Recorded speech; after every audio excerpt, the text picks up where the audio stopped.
नमस्कार। शिवसेना के 40 से ज्यादा बागी विधायकों ने मुख्यमंत्री उद्धव ठाकरे के खिलाफ मोर्चा खोलते हुए महाविकास अघाड़ी गठबंधन वाली उद्धव सरकार में हड़कंप मचा करके रख दिया है। वैसे तो महाराष्ट्र की राजनीति के इतिहास को उठाकर देखा जाए तो एनसीपी सुप्रीमो शरद पवार के चुंगल में फंसने वाली किसी भी राजनीतिक पार्टी का अस्तित्व पूरी तरह से बर्बाद हो चुका है। यानी कि एनसीपी के साथ गठबंधन में रहकर जिस भी राजनीतिक पार्टी ने सत्ता का भोग चखा है, उस राजनीतिक पार्टी का पूरी तरह से दी एंड हो चुका है। और इसी क्रम में अब शिवसेना लग चुकी है, क्योंकि एकनाथ शिंदे गुट के सभी विधायकों ने अब शिवसेना पार्टी पर ही दावा ठोक दिया है। उद्धव ठाकरे के हाथों सीएम गद्दी तो खिसकी ही है, इसके साथ साथ पार्टी की गद्दी भी खिसक सकती है, क्योंकि एकनाथ शिंदे ने डिप्टी स्पीकर और चुनाव आयोग को पत्र लिखते हुए साफ शब्दों में कह दिया है कि 37 से ज्यादा शिवसेना के विधायक एकनाथ शिंदे के साथ है। और अब जो उद्धव ठाकरे के पास है वो शिवसेना नहीं है, बल्कि वो उद्धव सेना है। और जो एकनाथ शिंदे गुट के पास है वो असली शिवसेना है। और शिवसेना का नाम बदलकर अब शिंदे सेना करने की तैयारी हो चुकी है। इसी के साथ शिवसेना के जो सिंबल है धनुष और बाण, उस पर भी एकनाथ शिंदे कब्जा कर सकते हैं। ऐसे में कहा जा सकता है कि एनसीपी सुप्रीमो शरद पवार के चुंगल में फंसकर उद्धव ठाकरे ने शिवसेना को पूरी तरह से बर्बाद कर लिया है। पिछले 2.5 साल में एनसीपी कांग्रेस शिवसेना के महाविकास अघाड़ी गठबंधन के दौरान भी कई तरह की आपसे मनमुटाव है वो सामने आए थे, लेकिन उस पर उद्धव ठाकरे ने बिल्कुल भी ध्यान नहीं दिया। और 2.5 साल पहले एनसीपी सुप्रीमो शरद पवार और सोनिया माता के सामने घुटने टेकते वक्त उद्धव ठाकरे को ये सलाह भी दी गई थी कई राजनीतिक ज्ञाताओं द्वारा कि एनसीपी के चुंगल में फंसकर शिवसेना बर्बाद हो जाएगी, और वो अब पूरी तरह से सच साबित हो चुकी है। इसी के साथ साथ बीजेपी के नेता नारायण राणे ने भी 6 महीने पहले भविष्यवाणी की थी कि मार्च 2022 तक उद्धव सरकार गिरेगी, लेकिन उस दौरान किसी भी तरह से कोरोना काल के चलते उद्धव सरकार बच गई थी। उसके बाद 2 महीने पूर्व ही नारायण राणे ने दोबारा भविष्यवाणी की थी कि जून 2022 तक उद्धव सरकार गिरेगी। और आज जून 2022 का महीना चल रहा है, उद्धव सरकार गिर भी चुकी है।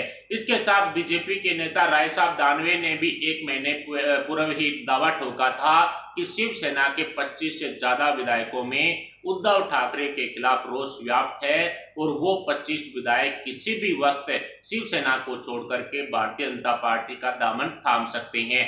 बीजेपी नेता राय साहब दानवे का ये दावा भी पूर्णतः सच साबित हुआ, और आज ऑपरेशन लोटस के तहत भारतीय जनता पार्टी महाराष्ट्र में कमल खिलाने के लिए एड़ी चोटी का जोर लगा रही है। एकनाथ शिंदे ने शिवसेना के 37 से ज्यादा विधायकों के समर्थन वाला पत्र राज्यपाल और डिप्टी स्पीकर को भेज दिया है, जिसमें साफ तौर पर कहा गया है कि उद्धव सरकार अल्पमत में है और अब फ्लोर टेस्ट की बारी है। फ्लोर टेस्ट से पूर्व ही मुख्यमंत्री उद्धव ठाकरे अपने पद से इस्तीफा भी दे सकते हैं, क्योंकि उद्धव ठाकरे भलीभांति जानते हैं कि उद्धव सरकार बचाने के लिए 145 वाला बहुमत का आंकड़ा चाहिए, और वो जादुई आंकड़ा फिलहाल महाविकास अघाड़ी गठबंधन के पास नहीं है। ऐसे में सूत्रों से मिली जानकारी के मुताबिक फ्लोर टेस्ट की नौबत आने से पूर्व ही मुख्यमंत्री उद्धव ठाकरे अपने सीएम पद से इस्तीफा दे सकते हैं। उसके बाद में राज्यपाल की तरफ से भारतीय जनता पार्टी को सरकार बनाने के लिए आमंत्रित किया जाएगा,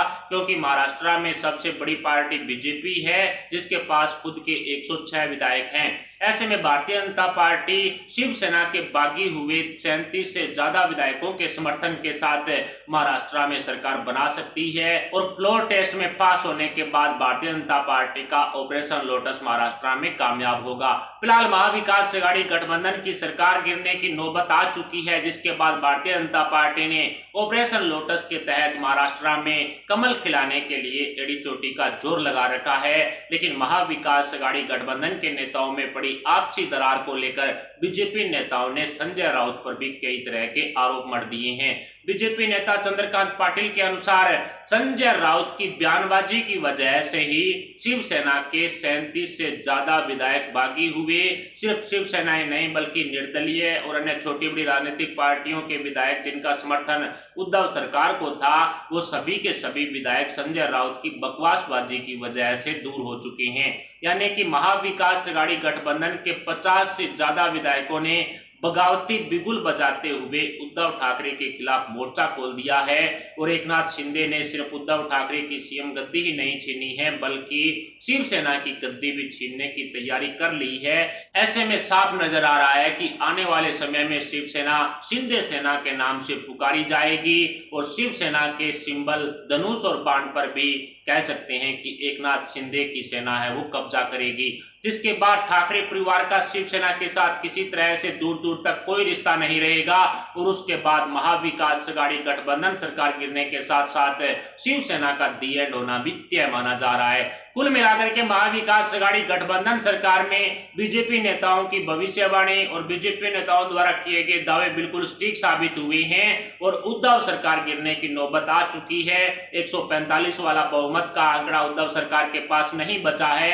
ऐसे में फ्लोर टेस्ट से पूर्व ही मुख्यमंत्री उद्धव ठाकरे अपने पद से इस्तीफा दे सकते हैं, लेकिन उद्धव ठाकरे के अहंकार के चलते, सत्ता के लालच के चलते, अपने पुत्र मोह के चलते जो उद्धव ठाकरे ने शरद पवार और सोनिया माता के सामने घुटने टेके थे, उसी दिन शिवसेना के दी एंड की स्क्रिप्ट है वो लिखनी शुरू हो चुकी थी। और मात्र 2.5 साल में एनसीपी सुप्रीमो शरद पवार ने उद्धव ठाकरे को अपने चुंगल में इस तरह से फंसा लिया कि शिवसेना का पूरी तरह से करियर बर्बाद हो गया।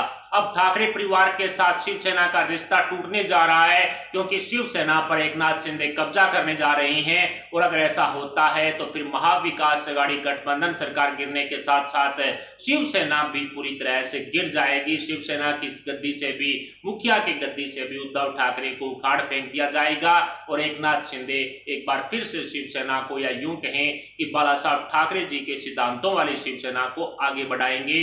और एकनाथ शिंदे के समर्थन में महाराष्ट्र में शिव सैनिक भी काफी ज्यादा मात्रा में सड़कों पर उतर चुके हैं। लेकिन संजय राउत बागी विधायकों को धमकियां दे रहे हैं कि हमने सिर्फ वर्षा बंगला छोड़ा है, लेकिन ये लड़ाई नहीं छोड़ी है। और इन बागी विधायकों को महाराष्ट्र में आकर के, मुंबई में आकर के बात करनी चाहिए।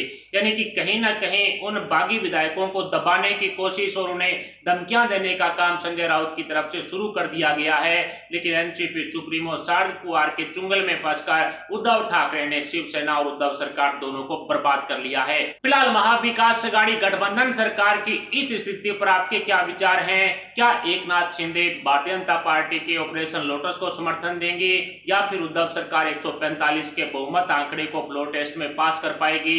इन सभी खबरों पर आप अपने विचार हमें कमेंट बॉक्स में जरूर बताएं। साथ ही वीडियो को लाइक करके हमारे चैनल को सब्सक्राइब जरूर कर लें। अभी के लिए इतना ही, मिलते हैं अगली बड़ी अपडेट, अगली न्यूज, अगली खबर के साथ। तब तक के लिए जय हिंद, जय भारत।